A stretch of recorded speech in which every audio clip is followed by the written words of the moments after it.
efficiency of the carnot is given छ efficiency दुईटा case भएको हुनाले हामीले यसलाई eta 1 भन्यो 25% टेम्परेचर दिएको छ हामी सिंकको टेम्परेचर छ 9 डिग्री सेल्सियस T2 ले रिप्रेजेन्ट गरौँ यसलाई केल्भिनमा लगाउने 273 एड गर्दैपछि 282 केल्भिन भयो यसबाट हामीले सोर्सको टेम्परेचर फाइन्ड आउट गरौँ फर्स्ट केसमा T1 eta 1 equal to 1 minus T2 upon T1 times 100%.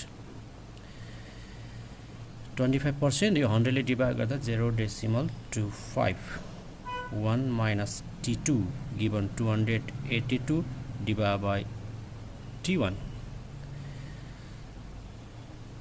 0.75 which is equal to 282 divided by T1 equal to 282 divided by 0.75 282 divided by 0.75 376 Kelvin in first case. Second case, eta 2 efficiency increases by 50%. Temperature of the sink remain the same in second case 282 T1 days eta 2 which is equal to 1 minus theta 2 days divided by T1 times 100 0.5 1 minus 282 divided by T1 days equal to 282 divided by 0.5 therefore T1 days equal to 282 divided by 0.5 564 Kelvin. Source को temperature कतिले बढ्यो भनेको छ भने increase in temperature of source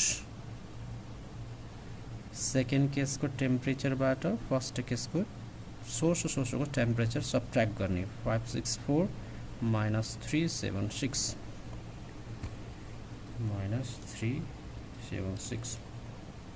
188 Kelvin. ये थी first case. Second case second thermodynamics में related coefficient of रेफ्रिजरेटरले काम just reverse of the heat engine को काम गर्छ हामीलाई बीटा दिएछ 1.95 heat absorb from the cold body refrigerator fridge भित्र राखेको अब्जेक्टहरुबाट 3 × 10 को पावरमा 4 जूल अब्टेन गरेको छ र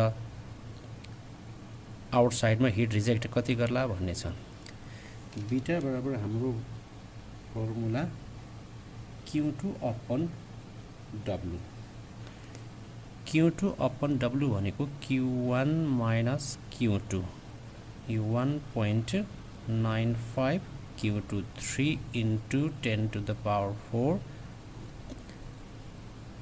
divided by Q1 minus 3 into 10 to the power 4 or हामीले क्रस मल्टिप्लाई गर्यो Q1 minus 3 into 10 to the power 4 equal to 3 into 10 to the power 4 divided by 1.95 यसलाई divide गर्ने यताको माइनसले उता एड गर्दा final answer Q1 equal to 3 into 10 को power में 4 divided by 1.95 plus 3 into 10 to the power 4 4.53 into 10 to the power 4 joule. ये थियो हाम्रो सेकेन्ड क्वेसनको आन्सर।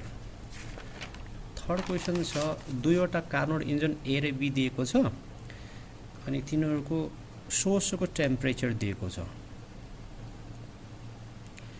ए को 400 केल्भिन, बी को सोर्सको टेम्परेचर 350 दिएको छ अनि सिङ्कको टेम्परेचर रेस्पेक्टिभली दिएछ 350 ए इन्जिनको 300 केल्भिन चाहिँ बी इन्जिनको दिएको छ। अब हामीले इफिसियन्सी कम्पेयर गर्नुपर्ने छ। इफिसियन्सी फर्स्टको लागि निकालौँ। इफिसियन्सीको formula 1 minus T2 by T1 times 100%। सँगसँगै यसको लागि पनि इटा डेस गरेको डिफरेन्स देखाउनका लागि 1 माइनस T2 डेस डिभाइड बाई T1 डेस इन्टु 100% भ्यालु राख्दिएँ मैले यसमा। 1 माइनस यो इन्जिन ए को लागि हिसाब गर्दैछु 350 डिभाइड बाई 400 इन्टु 100%। त्यस्तै यतातिर छ 1 माइनस 300 डिभाइड बाई 350 इन्टु 100%। यसलाई हिसाब गर्यो भने 1 माइनस 350 डिभाइड बाई 400 इन्टु 100 यसको चाहिँ 12.5% अनि यसको चाहिँ 1 माइनस 300 डिभाइड बाई 350 इन्टु 100 14.28%। अब कसको बढी आयो भन्दा इन्जिन बी को आएको छ। B is more efficiency than A by यसबाट यो सबट्र्याक्ट गर्ने 14.28 माइनस 12.5 1.78%। यो थियो हाम्रो थर्ड क्वेसन। फोर्थ क्वेसनमा दिएको छ सोर्सबाट 4.2 इन्टु 10 को पावरमा 6 जुल एनर्जी एब्जर्ब गर्यो र सोर्सको टेम्परेचर 627 डिग्री सेल्सियस। यसलाई केल्भिनमा लगाउँ 273 एड गर्ने 627 प्लस 273 900 केल्भिन भयो। त्यस्तै सिङ्कको टेम्परेचर दिएको छ 27 डिग्री सेल्सियस। 27 मा 273 जोड्दा 300 केल्भिन भयो। अब यसमा हामीलाई निकाल्न भनेको छ इफिसियन्सी र वर्क डन।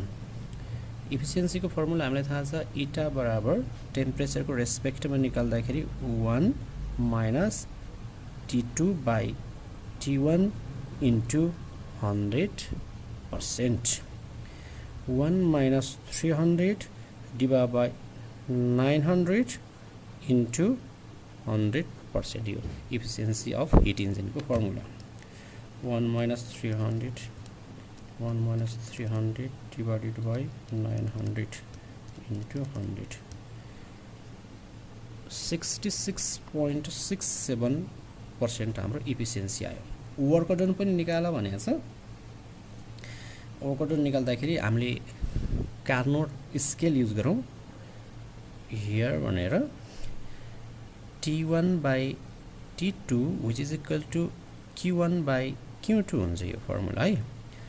T1 दिएको छ हामीलाई 900 upon 300 which is equal to Q1 दिएको छ 4.2 इन्टु 10 का पावरमा 6 डिभाइड बाई Q2 अननोन छ और Q2 बराबर यो 0 काट्यो 3 हुन्छ 3 डिभाइड गर्यो भने 4.2 into 10 to the power 6 divide by 3 1.4 into 10 to the power 6 joule. हामीलाई वर्क डन निकाल भनेको छ। वर्क डन बराबर के हुन्छ फर्मुला हाम्रो Q1 माइनस Q2 हुन्छ। Q1 भनेको 4.2 into 10 to the power 6 minus 1.4 into 10 to the power 6. 4.2 minus 1.4. 2.8 into 10 to the power 6 joule. त्यस्तै हाम्रो पाँचौं नम्बर क्वेशन छ एउटा कार्नोट इन्जिन छ working between the 300 Calvin and 600 Calvin यो भनेको सोर्स र सिङ्कको टेम्परेचर दिएको ठुलो टेम्परेचर सोर्सको हुनेछ सानो टेम्परेचर सिङ्कको temperature of the source T1 ले रिप्रेजेन्टेसन गर्यो हामीले जसको भ्यालु छ 600 सिङ्कको टेम्परेचर लो हुन्छ 300 अनि work done in one cycle भनेछ एक साइकलमा वर्क डन दिएछ 800 जूल अब हामीले निकाल्नु पर्ने छ what is the amount of heat energy supply to the engine from the source त्यो भनेको Q1 निकाल्नु पर्ने छ अघि भर्खरै हामीले एउटा फर्मुला भनेको थियौं एफिसिएन्सीबाट पनि जान सक्छौं हामी यहाँ के थियो हाम्रो एफिसिएन्सीको फर्मुला इटा बराबर 1 माइनस T2 बाइ T1 100 ले मैले मल्टिप्लाई गरेन सिम्पल इक्वल टु वर्क डनको रेस्पेक्टमा लेख्नु पर्यो भने यो फर्मुला के हुन्छ W बाइ Q1 हुन्छ यो पनि एफिसिएन्सी फर्मुला हो work done divide by heat supply to the engine 1 minus T2 300 दिएको छ डिभाइड बाइ 600 बराबर वर्क डन 800 डिभाइड बाइ के छ त Q1 यो सबट्र्याक्ट गर्यो भने कति हुन्छ 1/2 हुन्छ 1/2 गर्दा 1/2 हो 1/2 which is equal to 800 divided by Q1 or Q1 equal to 1600 joule यो इटाको फर्मुला 100 यहाँ पनि 100 ले मल्टिप्लाई यहाँ पनि 100 मल्टिप्लाई गरिनु हुन्छ नगरिनु के फरक पर्दैन यो 1 - T2 divided by T1 भनेको W by Q1